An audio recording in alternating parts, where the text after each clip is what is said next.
as the Persian Gulf, Cambodia, Western Sahara, Croatia, Bosnia, Iraq, Turkey, Yugoslavia, Kosovo, Macedonia, Azerbaijan, and Afghanistan. Since August 2000, Scott has made a total of 21 trips into Iraq to report on the effects of the UN sanctions, the ravages of the IT version of his file. Do you think I should push the button? Please stop. illegal opium trade in Afghanistan, over to the model used in Turkey and Pakistan, where farmers sell their crop directly into the Western pain medication illicit market. The president of Sedleys, Canadian Noreen MacDonald, invited Scott to come with Sedleys as they conducted an information gathering surveys into the countryside, trying to find out what the Afghan public is really experiencing. This fall, Scott returns outside the wire as the Taliban offensive heads up to investigate how the conflict is affecting the peacekeeping coalition, reconstruction efforts, and the lives of the average Afghani.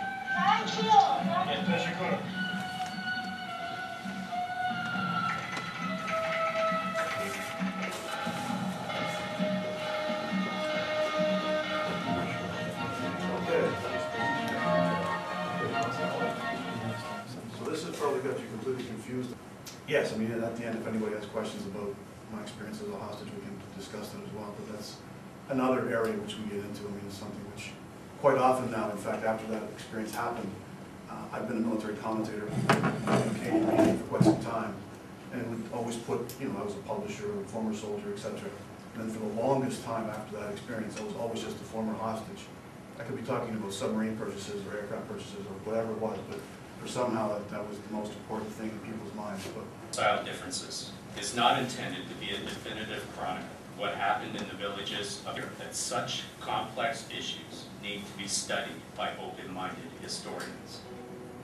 This is a subject matter that I got drawn into, in a sense, over the course of time. It's not something which I was very familiar with, certainly not in the early stages. I mean, I myself originally believed that Turks came from Turkey and didn't realize that. I mean, there had been a migration, etc. From the region, very limited. And I mean, having been there, seen the region, and realized just how little I knew, I think that was the key. The Turks, the Armenians, and the Azeris. I mean, so Azeris are actually Turkomans, they're ethnic Turkish peoples. Most of the Turks that ended up in Turkey proper at some point throughout the 1,500 years of history had migrated westward from Central Asia, Turkmenistan, and had our maps in our geography class included Turkmenistan. It may have been more obvious to us that Turks came from Central Asia, that they migrated both east and west, and you've got this huge pan-Turkish alliance, if you will, from the Uyghurs in China right through to the Turks in Bosnia and Bulgaria. So again, it was something which we didn't study in school, where the Armenians were, as a people, occupying a lot of that same territory, waging wars back and forth over oil reserves. It's amazing that we would sort of ignore this corner of the world. During the past century, there have been two major clashes in the Anatolia-Caucasus region, both resulting in the widespread slaughter and forced expulsion of innocent civilians from all sides. The first occurred when the strain of the Great War caused the collapse of both the Ottoman Empire and Tsarist Russia. If you look at the time frame of what was taking place at the end of World War I, the first time that independent observers could get back into that region to determine the two-sided nature of the atrocities which had been committed during the fighting, a pair of U.S. Military officers, Captain Niles and Captain Sutherland, went in there, traveled throughout eastern Anatolia, and they produced a report which concluded, "We believe that it is incontestable that the Armenians were guilty of crimes of the same nature against the Turks as those of which the Turks are guilty against the Armenians." Unfortunately for the Poles, Nor previous governments have judged that the evidence is sufficiently equivocal to persuade us that these events should be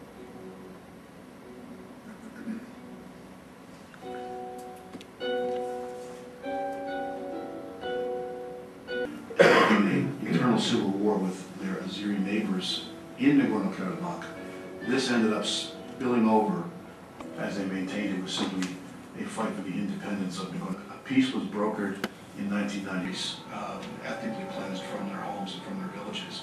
Territories, they must demilitarize those occupied territories and give those villages back to the original inhabitants. Just force a man from his home, you destroy his home, you poison his well and kill his livestock, to draw all too familiar with as Canadians because we were participants.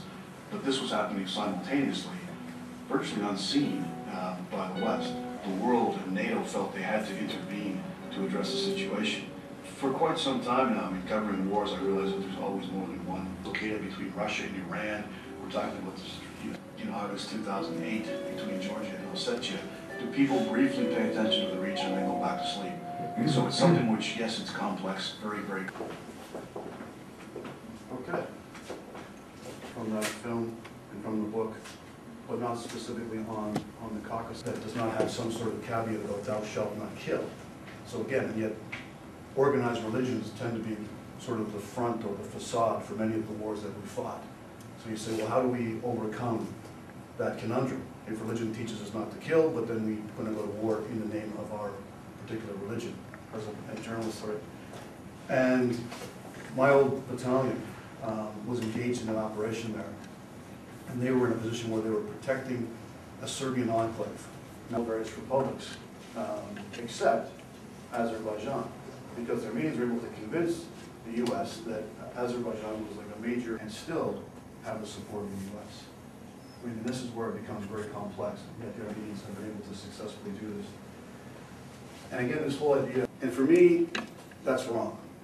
I mean, teaching historical hatreds, and I know this, I mean, we can learn about history, but to bring that forward as if we now need to avenge this in the present is just plain wrong. And the personal example for me is, yes, I was taken hostage in Iraq. Yes, people that were killed afterwards or were dying in the hospitals, young girls, whatever, old men. And then, I mean, taking that forward, and I still, meanwhile, here I am, I've witnessed and filmed and photographed all of the carnage the Americans have created, not just in Afghanistan, but also Iraq, to their own homes, here and now. I mean, if the international community really wants to take a position on the Caucasus or these issues between Armenia and while I was a hostage, was that if a warrior breaks bread with you, he will not then be able to take your life. So every opportunity I had to break bread with one of my captors, we broke bread. And that's something which I ended suffer as well.